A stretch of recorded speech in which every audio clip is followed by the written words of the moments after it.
So,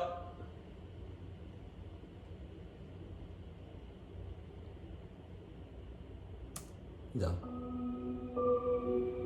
What's it? I forgot the title of this. I deadass forgot the title. Just a few miles outside of town stood an old country house. It had been converted into a daycare where parents would drop off their kids for the day and pick them up in the evening.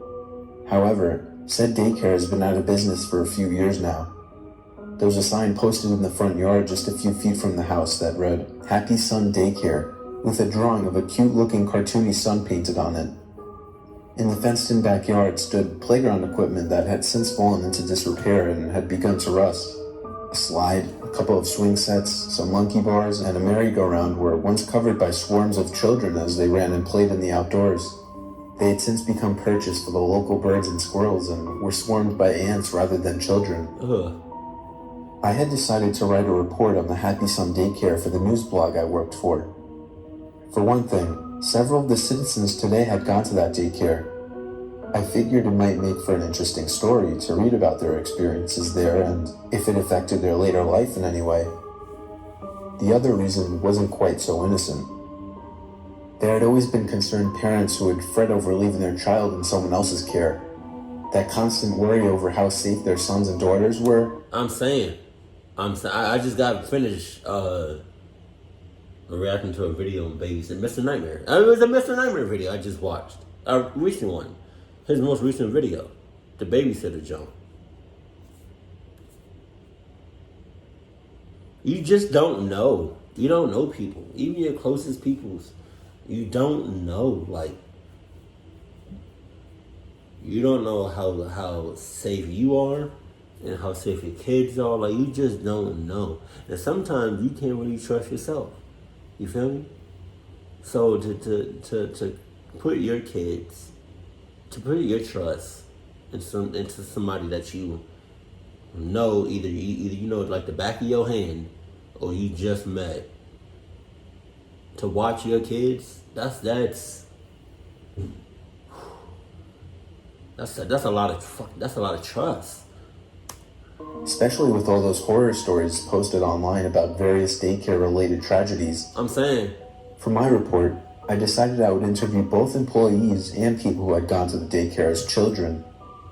I wanted to get as many different points of view as possible so that it wouldn't seem too terribly biased. Of course, I agreed not to use their real names for the sake of their privacy. The first person I interviewed was a middle-aged woman who looked after the infants at the daycare. For the sake of her privacy, we'll just call her Margaret. "What was it like working at that daycare?" I asked her. Cluck. She replied, "Oh, it wasn't anything too spectacular. Just your typical day of working with children, or babies in my case." "I see," I told her before I asked, "Have you had any problems while working there?" Yes. Margaret shook her head. "With the babies? Of course not. They could be fussy, but they weren't any trouble at all. The children were another story." This piqued my interest. Were the children that attended Happy Sun Daycare too much for the employees to handle? Or could it be that there were cases of abuse going on that had been kept secret until now? I had to find out. "Why might that be?" I asked. "Well," Margaret paused for a second as though she was apprehensive about speaking to me. I wonder why, Margaret.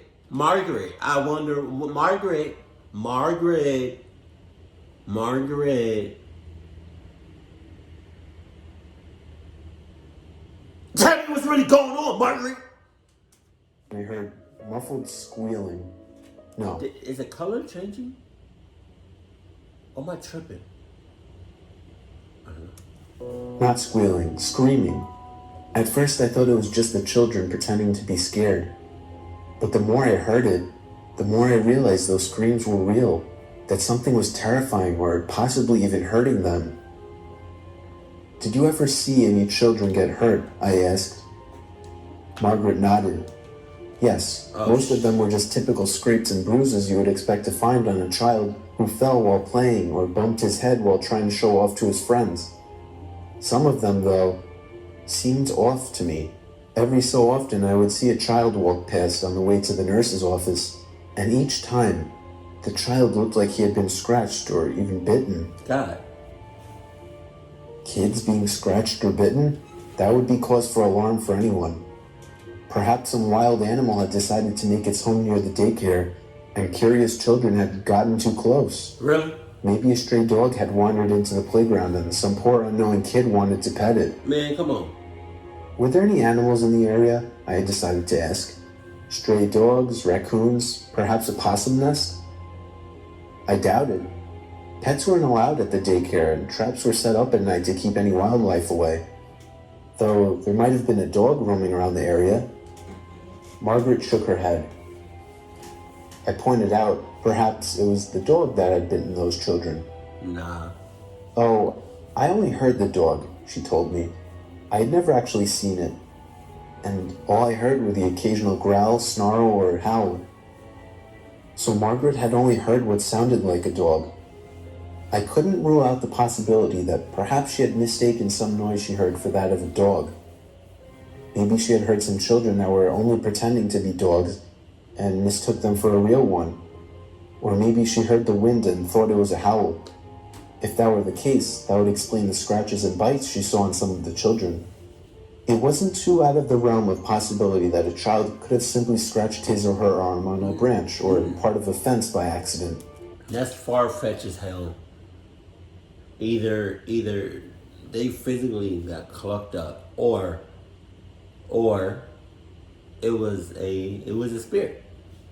You know? Come on. With what sounded like a dog's growl to her, Margaret could have reached the conclusion that the children were being attacked by some sort of stray canine. Still, I had to learn more about the daycare. With the possibility of a cover-up regarding a series of dog attacks, I figured the next person to interview would be one of the former attendees. Perhaps one of them would have childhood memories that could potentially shed some light on what Margaret had Some clucked up childhood memories. Yeah. mentioned. After doing some background checking, I managed to find a young man who went to the Happy Sun daycare when he was around 5 or 6. Right. Let's just call him Scott. Okay. I found Scott working at a local butcher shop. I had to wait until his shift was over before I could start the interview. Luckily, it wasn't too long of a wait, and it gave me some time to consider what to ask him. Do you remember anything about Happy Sun Daycare? I asked. I know it was a long time ago for you, but perhaps you can recall something. Scott thought for a moment before replying. Not much. I was only 5, maybe 6 when I went. I can remember just doing what kids do at that age. Play, finger paint, watch cartoons, that kind of stuff. I nodded. Were you a good kid? For the most part, he admitted. Occasionally I'd get into some trouble. Nothing too serious, though. Just your typical kid fussiness. You know, not wanting to take naps, refusing to eat veggies, that sort of thing. I see. Man, yo, my eyes are just killing me right now because when I cooked the popcorn on the stove, right? The first time I did it, I put just butter in there, and the pan was burning, right? And it was burning the butter so much, so fast, that it produced like a lot of smoke. And man, my eyes, hold on, man. I don't want to just close my eyes right now because obviously, you know, but I wish I had like a pair of goggles or some shit. I replied as I wrote down what he had told me in a notepad. And was the daycare fair in how they disciplined you? Somewhat. All I ever got was a scolding and the occasional timeout. Pretty much they made you sit in a corner for a few minutes until they felt you were ready to join the other kids. Okay. Though you were lucky if that's all you got, Scott pointed out. What Scott said baffled me a bit. They were lucky? I began to wonder if perhaps there had been more severe punishments for the more unruly children that attended the daycare. Could there have been some sort of more controversial form of discipline that the employees at Happy Sun Daycare used, that they didn't want known to the public? I had to know. What exactly do you mean? I asked. For a brief moment, Scott gave a brief shudder. He seemed to have recalled something from his childhood that frightened him and seemed to have affected him in his adulthood as well. The kids who got into real trouble were sent into the Grey Door. Oh, no. Scott heaved a heavy sigh. I've never been in there myself. I knew a few kids that did. Ones that would get into fights or throw huge tantrums. They'd end up going into that room. I don't know what happened in there, but they'd always come out shaking with wide eyes. Oh my God. God damn.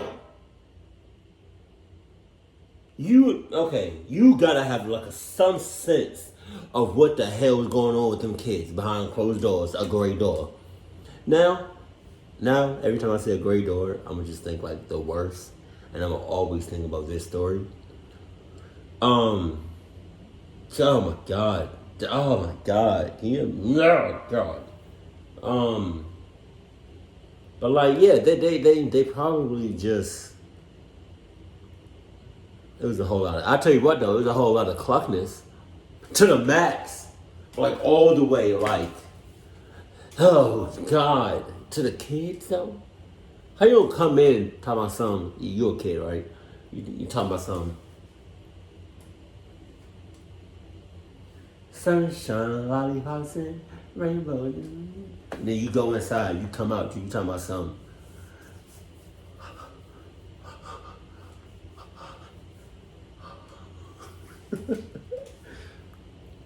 That's clucked up, man. A few would break down crying. Some would scream. One kid even threw up before passing out. Damn! I frowned slightly. What sort of horrors had been conducted in the room that had been nicknamed the Grey Door? I then remembered what Margaret had told me and decided to check and see if perhaps there was a connection with her story and what Scott had just said. Did the children have any scratches or bites on them? I asked. And did you hear any strange noises? He nodded. A few kids had scratches on them after they left the Grey Door. God damn. But I thought they got those before and I just didn't notice them at first. They could have tripped or something. I did hear some heavy breathing. That could have just been a kid panting from running a lot. Hard to say for sure. First, Margaret said she thought she heard a dog snarling, and now Scott told me he heard heavy breathing. With the strange noises, mysterious scratches on misbehaving children, and the mystery of the Grey Door room, I couldn't help but wonder what it was that the Happy Sun Daycare had been hiding all these years. I thanked Scott for taking the time to speak to me before moving on to the next person to interview. With my curiosity regarding the Grey Door still heightened, I figured the next person to speak to would be one of the more troublemaking attendees of the daycare. I had to know more about what went on inside that room, and perhaps one of them could tell me. After doing more background checks, I managed to track down a young woman who we'll refer to as Alice. She had been arrested 2 weeks ago for spraying graffiti and was charged for vandalism. Rather than to spend time in jail, she agreed to do 4 months of community service. From what I read about her records, it seemed this wasn't the first time she had gotten into trouble with the law. Were you always this much trouble? I asked her. Alice shrugged. Maybe. I wasn't sure how easy it would be to get the answers I wanted from her. She seemed like the type who would only cooperate if either she would get some sort of advantage or if it meant less time behind bars. I need to know about Happy Sun Daycare, I pointed out to her. Do you remember anything about the Grey Door? For a brief second, a hint of fear flashed in her eyes. Her face became pale as a few beads of sweat trickled down her forehead. What the hell is going on behind that closed door? That was a long time ago, Alice pointed out. I replied, surely you must have remembered something. Records show you were 10 when you attended. Are you sure you can't recall anything? Alice took a few deep breaths and began to regain her composure. If the mere mention of the Grey Door room was enough to put fear into her after all these years, I couldn't help but dread what horrors she could have possibly experienced. Here was someone who had run-ins with the law, someone who had been arrested for various crimes, primarily theft, vandalism, and trespassing, and yet it was something from her childhood that caused the most fear of being punished. Why? I'm saying. Okay, I'll tell you. What? But you gotta promise never to say that I told you anything. Got it? Alice sighed. I reassured her. I won't reveal any names. That will be strictly confidential. What it though? What it though? What it though? What it though? What it though? Would it though? I don't think it would. I don't. Just say the first letter and the last letter of their last name. Like, you can say it. Just say it. Say it. You see, I was playing outside in the playground, she began to explain. I remember wanting to play on the swings. Another kid claimed he had already gotten first dibs to play on them. My ass. Before I knew it, we were in my a big... ass. Man, hold on. My ass. Whenever I go to a park, two things excite me.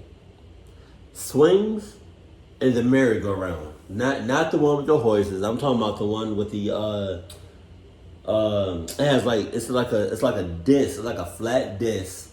It's on something, right? Then it got like some it got some rails on it so you can grip on it. And you step on it. Yeet! You get a bar, you get another bar, and then you date! You spin that mother clucker fast as shit. I used to cluck my shit up. Even, I lost control. Next thing I knew, he was on the ground crying. I must have pushed him when we were arguing. That's tough. One of the teachers came up and grabbed me by the arm and dragged me inside. Get your hands off me, you damn dirty teacher. Told me that I would be taken into what the other kids called the gray door room. Oh my God. If I was a kid and you told me where you was going to take me, I'd be like, no. God, no. Please. No. Please don't do it. No. Literally anything would be better than going and stepping foot behind them gray doors. Please. Take my soul. Anything. Take my Adidas. I'm sorry, what? My Adidas. What? My Adidas. What? Adidas! Take my Adidas! Take my Adidas! That's how you know I don't want to go back. I don't want to go in there, man. Jesus. What was inside the room? I asked in anticipation. Alice took another deep breath and let out a shudder and a sigh. The room was mostly empty. I remember the floor was nothing but dirt ground, and the only light was a dingy old bulb that barely lit anything up. The teacher just shoved me in and slammed the door shut. At first, I tried pounding on the door and screaming. I cried out for anyone to let me out. It was so dark and cold, and I was so scared. And I heard something. Something was behind me. I turned around and I remember screaming louder than I had ever screamed in my life. I frowned in concern. What did you see? It was a dog, or at least I think it was a dog. She choked back a few tears. I didn't get a good look at it since it was so dark. All I remember was that it was the biggest and ugliest dog I'd ever seen. That thing had glowing yellow eyes, huge sharp teeth, and was covered in black shaggy fur. Oh my God. And before I knew it, it snarled and lunged at me. I ran as fast as I could, screaming and begging for anyone to come and save me. It grabbed onto my skirt with its teeth and tried to pull me towards it. I tripped and fell, but I managed to kick it in the face a couple of times to get it to let go. Then it lunged at me again, but luckily for me, the door finally opened and one of the teachers pulled me out of the room and slammed the door shut just before the dog could get me again. So there was a dog after all. The stories were all starting to come together. Oh my God. Margaret's story about hearing screams and growling. Margaret. Scott's story about horrified kids who had been sent to the gray door room. And now there was Alice's story about being sent to that room and being attacked by some sort of large, vicious dog. God. Still, I had to know more. No, you don't. Why did they use a dog? Why did they cover it up? Perhaps the people working at Happy Sun Daycare were afraid that such a punishment would be too extreme to use on children. Or maybe they feared being sued by some animal rights group. I then thanked Alice for her time and set forth to find the next person to talk to. Maybe another one of the employees. If I was lucky, I might be able to get one of them to reveal the truth about what was going on in the Grey Door room. Once again, I began searching through the records of anyone who had worked at Happy Sun Daycare. It took some time to find somebody who was willing to talk to me. Most former employees I asked were either too busy or simply didn't want to give an interview. Yeah, because they were scared shitless. Damn! A few of them said various profanities as well. I couldn't tell if they were angry that I had learned about what was going on all those years ago, or if they were afraid of what might happen if they revealed any more secrets to me. Oh my God. Still, I managed to track down at least one person who was willing to tell me his experiences working at Happy Sun Daycare. Oh, yeah? Mr. Smith, as we'll call him, Man, hold on. worked as a janitor at the daycare back when it was still running. He had managed to get the job only because his aunt was in charge of one of the head offices there as well. However, Mr. Smith had moved to another town since the daycare closed years ago. This meant I couldn't interview him in person, so we sent each other emails instead. Mr. Smith explained that he had some form of narcolepsy since he was a teenager, and a history of sleepwalking as well. Oh, yeah. Doctors couldn't figure out what was causing his condition, but they couldn't find any other adverse health effects linked to it either. This still made it difficult for him to find work, though. He told me that he was grateful that his aunt managed to get him a job at Happy Sun Daycare. I had so many questions, and, well, I wasn't sure which one to ask first. After I got his first response, I wrote back to him. I wanted to know how he was able to hold his job despite his condition. Was he on medication for it? How did the other employees and the children treat him? A couple days passed before I got any response from him. I quickly opened the latest email response from Mr. Smith and began to read. He replied that his aunt would mix him a special herbal tea for him that would help keep his narcolepsy in check. Pause. She apparently strongly believed in herbal medicine and said that it was better than any standard medicine on the market. Oh, yeah? Mr. Smith wrote about how the tea was quite bitter and how he hated drinking it, but he had to drink it if he wanted to keep his job.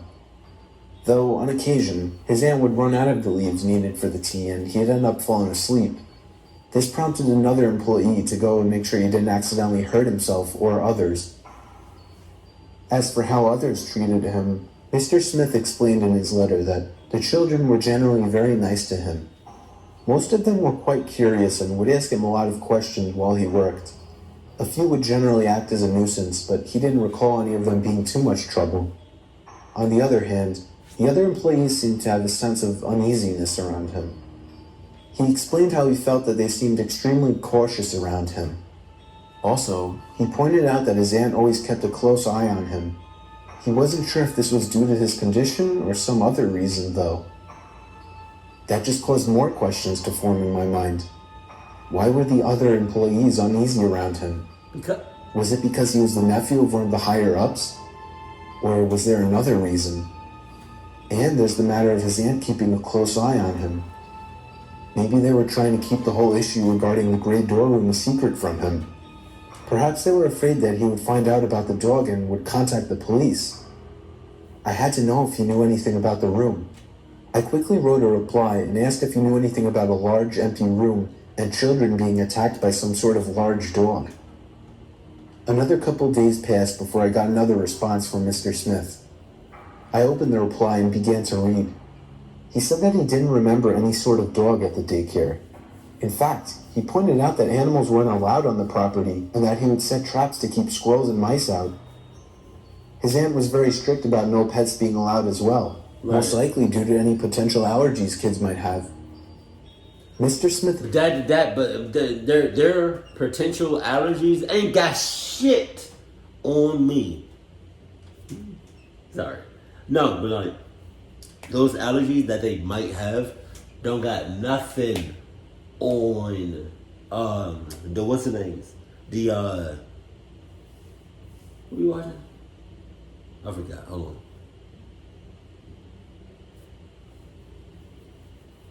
Wow, I just lost my train of... Hold on. That was weird. Oh, right. No, I lost it again. The what? The blank don't got nothing on training day. Wait, what?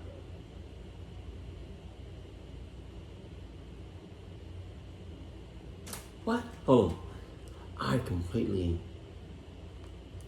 And began to read.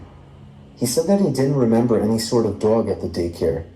In fact, he pointed out that animals weren't allowed on the property and that he would set traps to keep squirrels and mice out.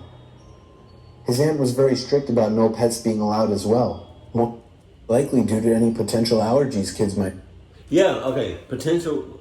Okay, yeah, those potential allergies that they may or may not have ain't got nothing on those gray doors. I promise you that one.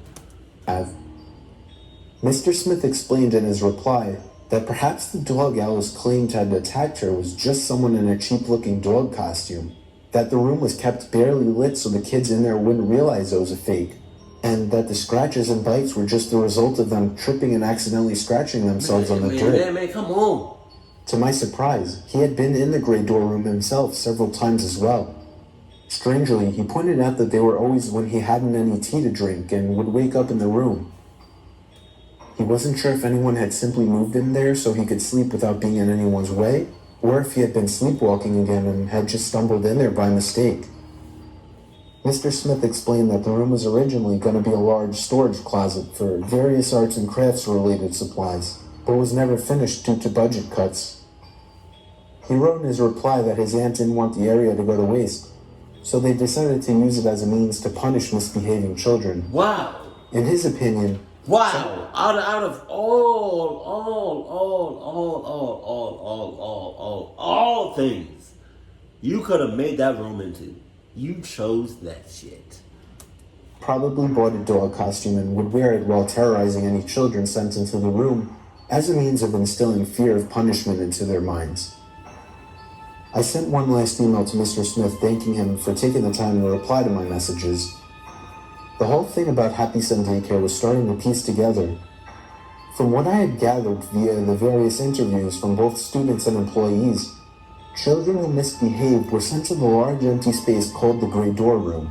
That there was a dog, or possibly just someone in a dog costume, that would chase any child sent in there, and finally, that said child would be pulled to safety before the dog could cause any serious harm. There was only one thing left to do. I was going to head inside Happy Sun Daycare and investigate the infamous Gray Door Room myself.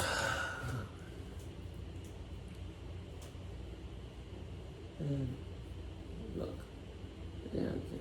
Fuck you, man. Oh! I had to see for myself if there was anything that could solve this strange cover-up. No, nothing. Several minutes passed as I drove out into the countryside and towards the abandoned building. I parked the car in the front driveway and took a few deep breaths. The front door was unlocked, which was lucky for me. Wow. I gently pushed the door open and began to look inside. The interior was dingy and covered in a layer of dust. Cobwebs spread over various desks and chairs that hadn't been used in quite some time. A musty smell filled the house and mixed with the odor of feces and urine from rats that had now made the place their home. It was nauseating, to say the least. After I explored several different areas, I soon found the gray door that was said to lead to the dreaded room. The door was quite heavy, and it took me several tries before I managed to force it open. Just like how Alice had described it, the room was dark and empty with a dirt floor and dingy bulb. Said bulb had burned out long ago, so I used an old desk to prop the door open in order to see anything. I could see faint blood stains on the ground and on the wall, but I couldn't tell who or what the blood belonged to. Come on, man. There were also strange markings on the wall as well.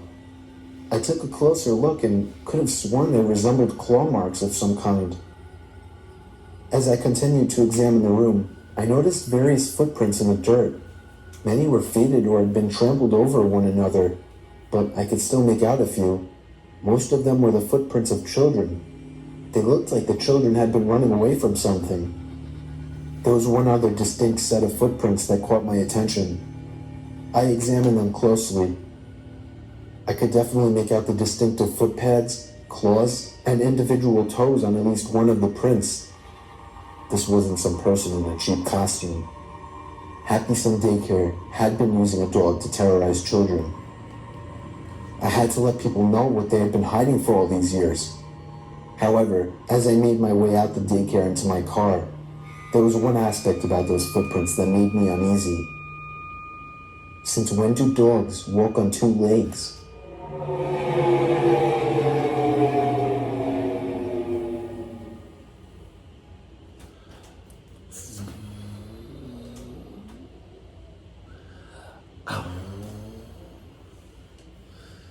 Oh, they don't. I mean, sometimes they do. You know, when they trying to show off, or when they trying to get that little treat or whatever, or that bomb ass chicken that you got, they'll do like they'll walk or balance. You know, on their two legs, but they don't usually do that. That's not how they usually walk. What? Oh my God.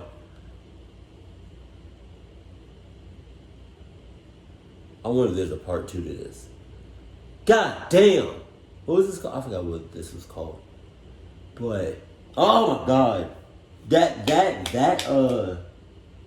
Why the kids? The kids though. The kids. I believe in all you. Someone to lead the way. Who sung that song? I don't know. But no, the kids though. Now every time I see a gray door, I'm gonna freak the hell out. Thank you, Jesus. Keep it cool, keep it classy, and I love you. Stay happy. My favorite.